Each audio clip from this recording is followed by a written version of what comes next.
جب بیوی شوہر کو تانا دیتی ہے کہ تو نے میرے لیے کیا ہی کیا ہے زندگی میں، جب گالی گلوچ کرتی ہے، بے ادبی کرتی ہے، تو ساتوں آسمان کے اوپر رہنے والی جنت میں وہ حور اس زمین پر رہنے والی میاں اور بیوی کے جھگڑے کو سن لیتی ہے۔ سبحان اللہ، میاں اور بیوی کے جھگڑے کو سن لیتی ہے۔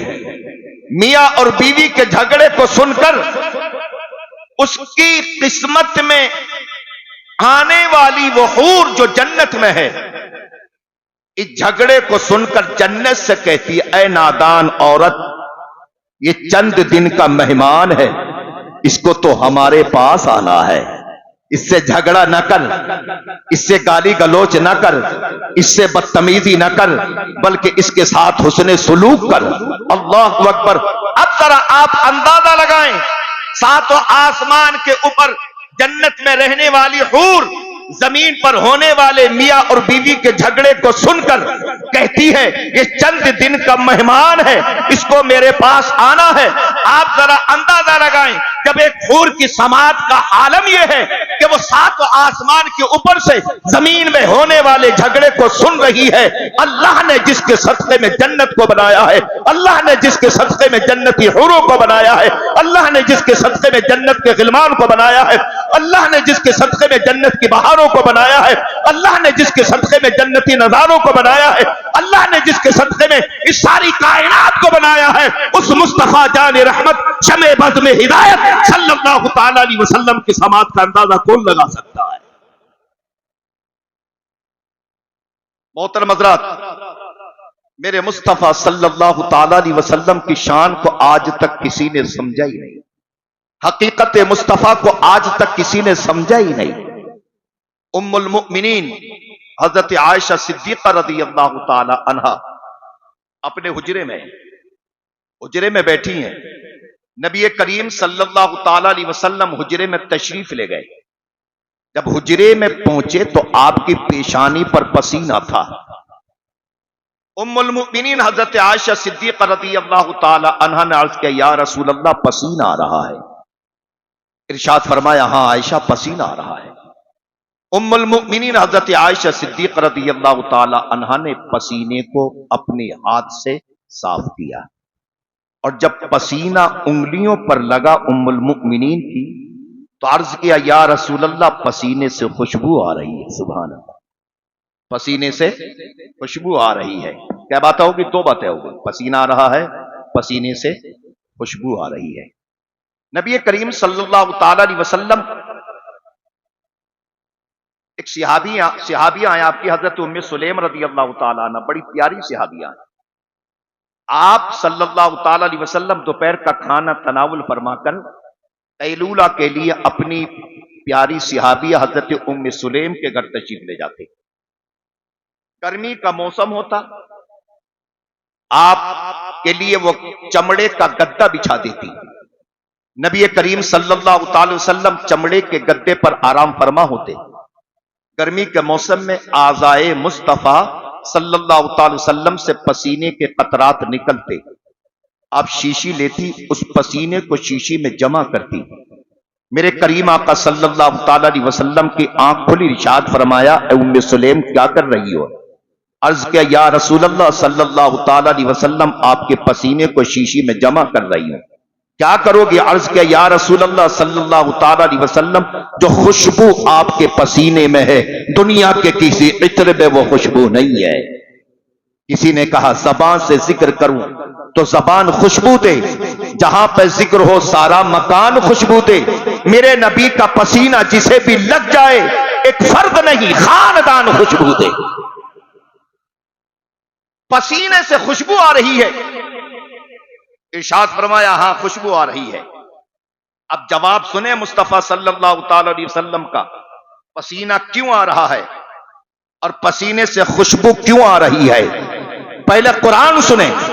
اللہ رب العزت جل وعلا نے جب اپنے پیغمبر محمد عربی صلی اللہ تعالی علیہ وسلم کو اس دنیا میں مبعوث فرمایا تو اللہ نے یہ نہیں فرمایا کہ میں تم جیسا رسول بھیج رہا ہوں، میں تم جیسا نبی بھیج رہا ہوں، تم جیسا پیغمبر بھیج رہا ہوں. نہیں نہیں، اللہ نے فرمایا رسولا من انفسہم، ہم تمہیں میں سے ایک رسول بھیج رہے ہیں. اللہ اکبر، یہ ذہن میں رکھیں، ہم تمہیں میں سے ایک رسول بھیج رہے ہیں. ام المؤمنین حضرت عائشہ صدیقہ رضی اللہ تعالی عنہا نے عرض کیا یا رسول اللہ پسینہ آ رہا ہے. میرے مصطفیٰ نے ارشاد فرمایا ہاں پسینہ آ رہا ہے. عرض کیا یا رسول اللہ پسینے سے خوشبو آ رہی ہے.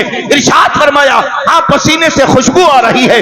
میرے مصطفیٰ صلی اللہ تعالی علیہ وسلم ارشاد فرماتے ہیں اے عائشہ پسینہ اس لیے آ رہا ہے کہ میں تم میں سے ہوں، اور پسینے سے خوشبو اس لیے آ رہی ہے کہ میں تم جیسا نہیں ہوں. اس لیے آ رہی ہے کہ میں تم جیسا نہیں ہوں. کسی عاشق رسول نے کہا یا رسول اللہ آنکھ اٹھاؤ تو بھری دھوپ میں ساون برسے، مسکرا دو تو اندھیرے میں اجالا ہو جائے. یا رسول اللہ ذرے ذرے میں چراغاں ہے تمہارے رخ کا، تم جو منہ پھیر لو تو عالم میں اندھیرا ہو جائے. یا رسول اللہ صلی اللہ تعالی علیہ وسلم آپ کی شان، آپ جو چاہیں وہی ہو جائے. نماز ظہر ہے، مسجد اقصی کی طرف آپ کا چہرہ ہے، نماز ادا کر رہے ہیں، بار بار ذہن میں خیال آ رہا ہے کیا ہی اچھا ہوتا میرا قبلہ کعبہ ہوتا، میرا قبلہ کعبہ ہوتا. آسمان کی طرف بار بار چہرہ اٹھتا ہے. اللہ نے جب بار بار اپنے محبوب کے چہرے کو آسمان کی طرف اٹھتے ہوئے دیکھا تو قرآن نے فرمایا قد نرى تقلب وجهك في السماء فلنولينك قبلة ترضاها. اے محبوب ہم بار بار آپ کا چہرہ آسمان کی طرف اٹھتا ہوا دیکھ رہے ہیں. اے محبوب ہم تمہاری مرضی کو پہچان رہے ہیں. اے محبوب ہم نے جان لیا تمہاری مرضی کیا ہے. اللہ فرماتا ہے فَوَلِّ وَجْهَكَ شَطْرَ الْمَسْجِدِ الْحَرَامِ. زور سے بولو سبحان اللہ. اللہ فرماتا اے محبوب ابھی پھیر لو اپنا چہرہ مسجد اقصی سے مسجد حرام کی طرف. اللہ اکبر. مصطفیٰ صلی اللہ تعالی علیہ وسلم عرض کرتے پروردگار تیری نماز تو پوری ہو جائے. غیب سے آواز آتی ہے اے محبوب میری نماز بعد میں پوری ہوگی، پہلے تیری مرضی کو پورا کیا جائے گا، پہلے تیری مرضی کو پورا کیا جائے گا. محترم حضرات، نبی کریم صلی اللہ تعالی علیہ وسلم نے حضرت ابو بکر صدیق رضی اللہ تعالیٰ عنہ سے ارشاد فرمایا یا ابا بکر لم یعرفنی حقیقتا غیر ربی. اے ابو بکر میری حقیقت کو میرے رب کے سوا کوئی نہیں جانتا ہے، میری حقیقت کو میرے رب کے سوا کسی نے نہیں جانا ہے. سب سے زیادہ ساتھ رہنے والی ذات حضرت ابو بکر صدیق رضی اللہ تعالی عنہ کی ذات مبارکہ، جو خلوت میں جلوت میں اپنے پیارے حبیب صلی اللہ تعالی علیہ وسلم کے ساتھ رہے. اور حد تو یہ ہے شب ہجرت پیارے حبیب صلی اللہ تعالی علیہ وسلم نے حضرت ابو بکر صدیق سے ارشاد فرمائے اے صدیق آج کی شب چلنا ہے، مکے کو چھوڑ دینا ہے اور تمہیں ساتھ رہنا ہے، تیار رہنا. نبی کریم صلی اللہ تعالی علیہ وسلم نے ارشاد فرمایا حضرت ابو بکر صدیق نے عرض کیا یا رسول اللہ غلام حاضر ہے. رات کا کچھ حصہ گزرا، میرے کریم آقا صلی اللہ تعالی وسلم حضرت ابو بکر صدیق کے دروازے پر پہنچے، جا کر کنڈی کھٹکھٹائی، آواز نہیں لگائی، کنڈی کھٹکھٹائی، دستک دی، دروازہ کھل گیا. میرے کریم آقا صلی اللہ تعالی علیہ وسلم نے ارشاد فرمایا اے ابو بکر یہ تو معلوم کر لیا ہوتا کہ دروازے پر کون ہے، دروازے پر آنے والا کون ہے، کنڈی کھٹکھٹانے والا کون ہے، نام پوچھ لیا ہوتا، معلوم کر لیا ہوتا آنے والا کون ہے. حضرت ابو بکر صدیق رضی اللہ تعالی عنہ کا جواب سنیے، انشاءاللہ ایمان میں تازگی پیدا ہو جائے گی. حضرت ابو بکر صدیق رضی اللہ تعالی عنہ عرض کرتے یا رسول اللہ صلی اللہ تعالی علیہ وسلم آپ کے کنڈی کھٹکھٹانے کے انداز کو ابو بکر نہیں سمجھے گا تو کون سمجھے گا؟ ابو بکر نہیں سمجھے گا تو کون سمجھے گا؟ یا رسول اللہ میں نے سمجھ لیا یہ تو انداز مصطفیٰ ہی ہے. یہ کنڈی کھٹکھلانے کا انداز میرے مصطفیٰ صلی اللہ تعالی علیہ وسلم کا میں نے دروازہ کھول دیا. یہ ہجرت کا واقعہ سنانا مقصد نہیں ہے، لیکن دو تین باتیں میں سنانا چاہتا ہوں جو انشاءاللہ ایمان میں تازگی پیدا ہو جائے گی. چلے دروازے سے باہر نکلے، ساتھ ساتھ ہیں. جب کسی سے محبت ہوتی ہے تو اس محبت کرنے والے کو اپنا بھی خیال ہوتا اور جس سے محبت کی جاتی ہے اس کا بھی خیال ہوتا ہے نا بات. یہ سبحان اللہ کہنا آپ کی مرضی پر موقوف ہے، آپ کہیں نہ کہیں آپ کی مرضی کی بات ہے، میں نہیں کہوں گا. لیکن کسی سے عشق ہو جائے تو عشق میں بندہ جس سے عشق کیا جاتا ہے اسی کی پرواہ کرتا ہے، اپنی پرواہ نہیں کرتا ہے، اپنی پرواہ نہیں کرتا. حضرت ابوبکر صدیق رضی اللہ تعالی عنہ کو عشق حقیقی تھا نبی کریم صلی اللہ تعالی علیہ وسلم سے. تو چلنے کا انداز یہ تھا، کبھی آپ نبی کریم صلی اللہ تعالی علیہ وسلم کے آگے آ جاتے، کچھ دیر آگے چلتے تو پھر آپ دانی طرف ہو جاتے، کچھ دیر دانی طرف چلتے تو آپ بائیں طرف آ جاتے، کچھ دیر بائیں طرف چلتے تو آپ پیچھے آ جاتے، کبھی آگے کبھی پیچھے، کبھی دائیں کبھی بائیں. میرے مصطفیٰ صلی اللہ تعالی علیہ وسلم نے ارشاد فرمائے، ابو بکر کیا معاملہ ہے؟ کبھی آگے کبھی پیچھے، کبھی دائیں کبھی بائیں. عرض کرتے ہیں یا رسول اللہ صلی اللہ تعالی علیہ وسلم، میں اکیلا ہی تو آپ کے ساتھ ہوں، میرے ذہن میں خیال آتا ہے کہیں دشمن آگے سے نہ آ جائے تو میں آگے آ جاتا ہوں. چلتے چلتے خیال آتا ہے کہیں دشمن پیچھے سے نہ آ جائے، میں پیچھے آ جاتا ہوں. چلتے چلتے خیال آتا ہے کہیں دشمن داہنی طرف سے نہ آ جائے، میں داہنی طرف آ جاتا ہوں. چلتے چلتے خیال آتا کہیں دشمن بائیں جانب سے نہ آ جائے، میں بائیں جانب آ جاتا ہوں. جیسے جیسے ذہن میں خیال آتا چلا جاتا میں اپنی سمت کو بدلتا چلا جاتا ہوں. محترم حضرات، غار ثور کے قریب پہنچے تو نبی کریم صلی اللہ تعالی وسلم سے عرض کی، یا رسول اللہ یہ مکے کے کوجی بڑے خطرناک قدموں کے نشان دیکھتے دیکھتے ہمیں پالیں گے، آپ میرے کاندھوں پر آ جائیں. سبحان اللہ. زندگی کی سب سے بڑی نیکی جس کے بارے میں حضرت عمر فاروق اعظم رضی اللہ تعالیٰ عنہ نے کہا، میری زندگی کی ساری نیکیاں ابو بکر لے لیں، اپنی تمام نیکیوں میں سے ایک نیکی وہ دے دے کہ جس وقت حضرت ابو بکر صدیق نے محبوب کریم صلی اللہ علیہ وسلم کو اپنے کاندھوں پر بٹھا کر غار ثور کی طرف چلے تھے. سبحان اللہ. غار ثور کے اندر چلے گئے. یہ تمام اژدہا کا معاملہ، سوراخوں کو بند کرنے کا معاملہ، اور یہ سب آپ نے سنا ہے. تمام سوراخ بند کر دیے گئے، مگر سانپ نے پھر بھی پہلی بار میں حملہ نہیں کیا، سر رگڑا. پہلے سر رگڑا، ایڑی نہیں ہٹی، پھر دوبارہ بھی سر رگڑا، ایڑی نہیں ہٹی، تیسری بار میں اپنا کام کیا. جب اپنا کام کیا درد ہوا، ایڑی نہیں ہٹی. زہر ایڑی میں پہنچا، برداشت کیا، پنڈلی میں پہنچا، برداشت کیا، ران میں پہنچا، برداشت کیا، پیٹ میں پہنچا، برداشت کیا، سینے میں پہنچا، برداشت کیا، حلق میں پہنچا، برداشت کیا، چہرے میں پہنچا، برداشت کیا، آنکھ میں پہنچا، تکلیف ہوئی، آنکھ سے آنسو نکلا، میرے مصطفیٰ کے چہرے پر گرا. ارشاد فرمایا، اے ابو بکر کیا ماجرا ہے؟ عرض کی یا رسول اللہ سانپ نے ڈس لیا ہے. ایڑی ہٹاؤ. کہاں ڈسا؟ ایڑی میں ہٹاؤ. ادھر ایڑی ہٹی ادھر دیدار کر لیا. سبحان اللہ. ادھر ایڑی ہٹی ادھر دیدار کر لیا.